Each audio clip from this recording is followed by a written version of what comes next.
Saan huwag kayo magbibigay ng opinion? Why did you choose, for example, Bryce? That's my opinion. You cannot question my opinion. Outside of this hall, you cannot question my opinion. You also express your I opinion. am questioning your opinion because you are the chairman of this committee, Mr. Chair. Nako po! Nako talaga naman. Talaga namang super na nagkakainitan na talaga itong si Marcoleta, Senator Marcoleta at saka si Senator Lacson. Grabe talaga yung iringan nila itong mga nakaraang araw. Mas malala pa ngayon. Ito, panoorin natin guys. The point is, an investigator cannot be judged at the same time. Do not judge. We are not judging. No, ang importante rito is the objectivity, sinasabi ko na tayo. Are you trying to steal the show? No.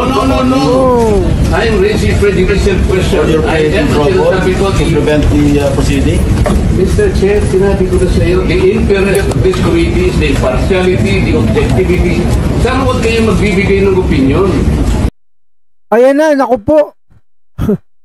Narinig yung sinabi ni Lacson, are you trying to steal the show? Grabe, nako, nagkakagiringan talaga itong dalawang to eh. Nung ilang araw na nakakalipas, ganyan na yan eh.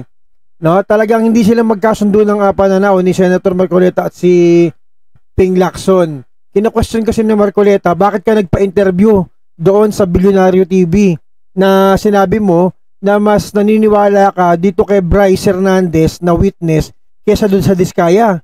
Etong kinu-question ni Marcoleta, no? Sabi niya, no, are you trying to steal the show? Kasi bago magsimula yung hearing na yan, ngayon, September 23, ngayon nangyari yan. Bago magsimula yung hearing, nag-object agad si Marcoleta. No, tapos sabi niya, gumagawa ka ba ng distraction para wag matuloy yung hearing? O, tingnan natin.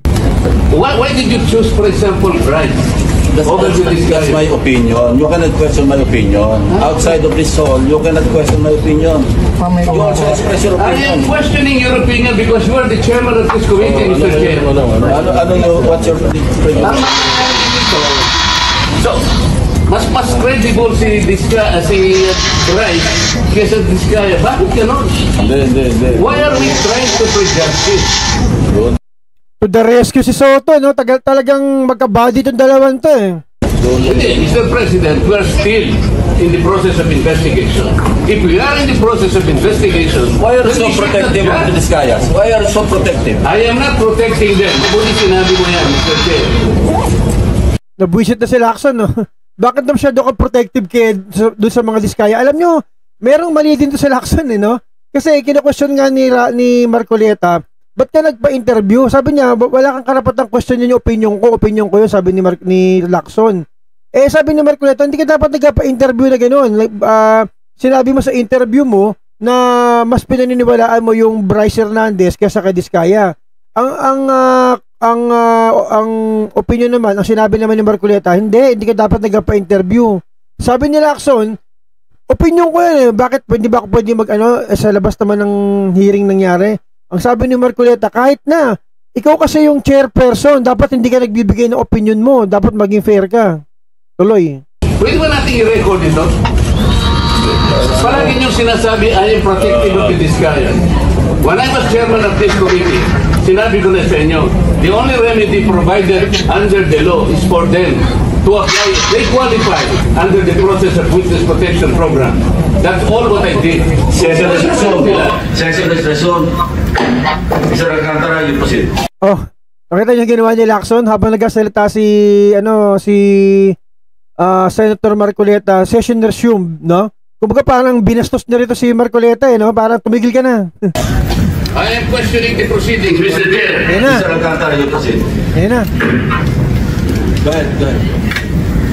I will register my continuing objection, Mr. Chair. I will question the objectivity of this proceedings. If you will not allow me to raise this point, maybe in the plenary this afternoon I will raise it. Go ahead. Mr. Alcantara. Nakita mo, hindi pinansin ni Lacson si Senator Marcoleta.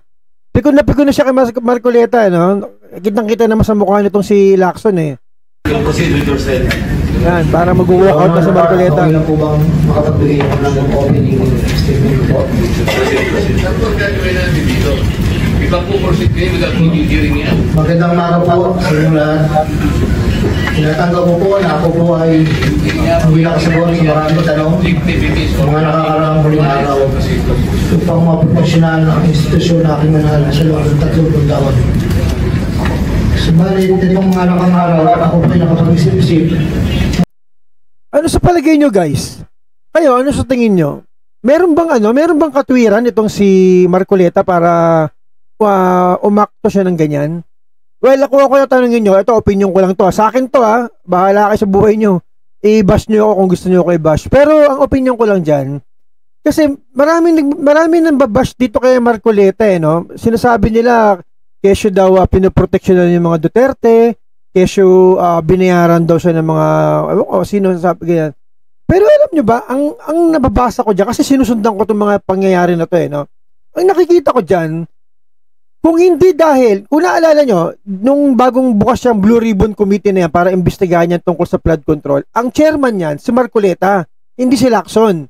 Ngayon, during that, yung hearing na yun, nung time na si Marcoleta ang nakaupo, no, as chairperson, nagsagawa itong majority ng mga senador, habang kasalukuyan na nag-hearing si Marcoleta, itong majority ng mga senators nagpulong-pulong sila, nagkaisa sila habang nag-hearing si Marcoleta. Ibig sabihin hindi kasama si Marcoleta. Nag-hearing sila, nag-meeting sila itong mga sila Lacson, si Soto na Senate President na yan. Nag-meeting sila na nagkaisa sila na ang tawag dito na nagawing Senate President itong si Soto. Pinatalsik nila as Senate President yung si Chis Escudero. So sa madaling salita, nagbotohan sila majority, hindi kasama si Marcoleta sa botohan, naging Senate President agad-agad si Tito Soto. Parang kunga parang ku sa Senate. Ngayon ang nangyari ngayon, nung naging Senate President si Soto, ginawa niya, in-appoint niya agad na maging chairperson ng Blue Ribbon Committee to si Lacson. With Marcoleta not knowing what's happening. So, ganun na nangyari. Ngayon, si Lacson na ngayon na nakaupo. Ngayon, ang point ko rito, ba't ko nasabing naniniwala naman ako kay Marcoleta? Bakit kamo? Kasi, hindi ba, nung siya yung chairperson nung nitong hearing na to ng flood control, di ba siya yung nagpakanta?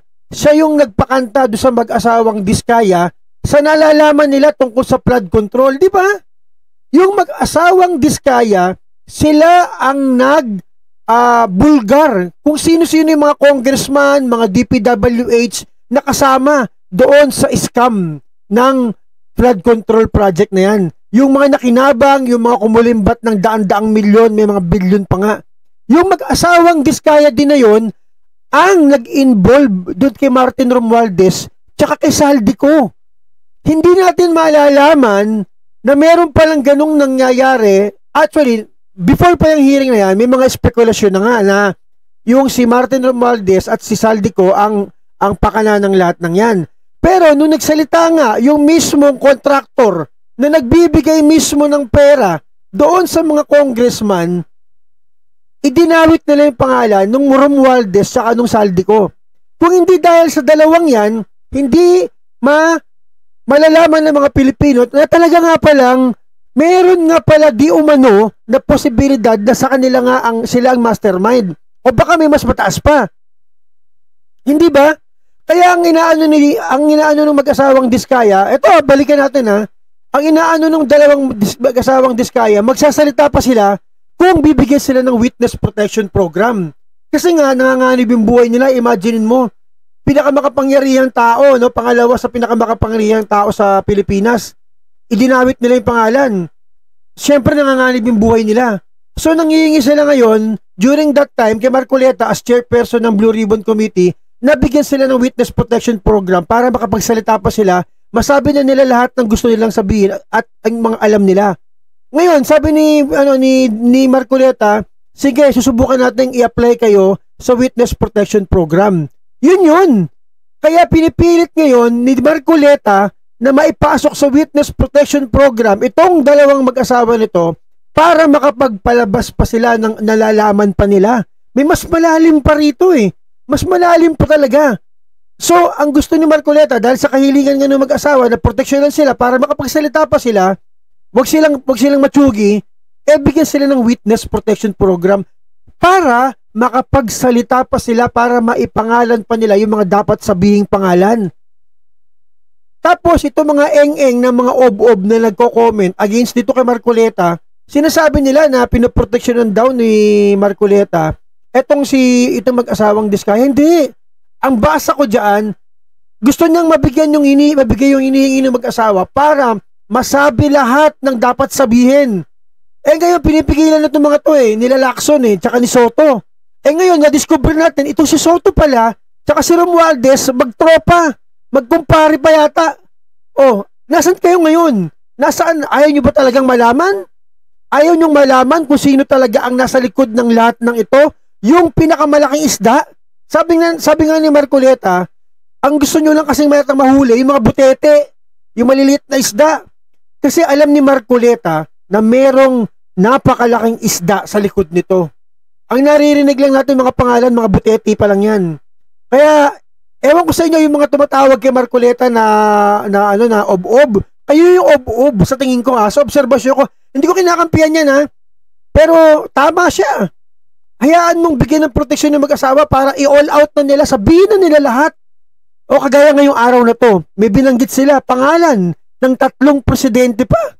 Isipin nyo nga. Ewan ko sa inyo, bahala kayo, pero kayo sa tingin ko yung mga nagko-comment against kay Marcoleta, hindi nag-iisip o walang isip, hindi nila na-analyze kung ano yung pinupunto ni Marcoleta. So God bless muna sa inyo. Abangan natin yung mga susunod na mangyayari, guys.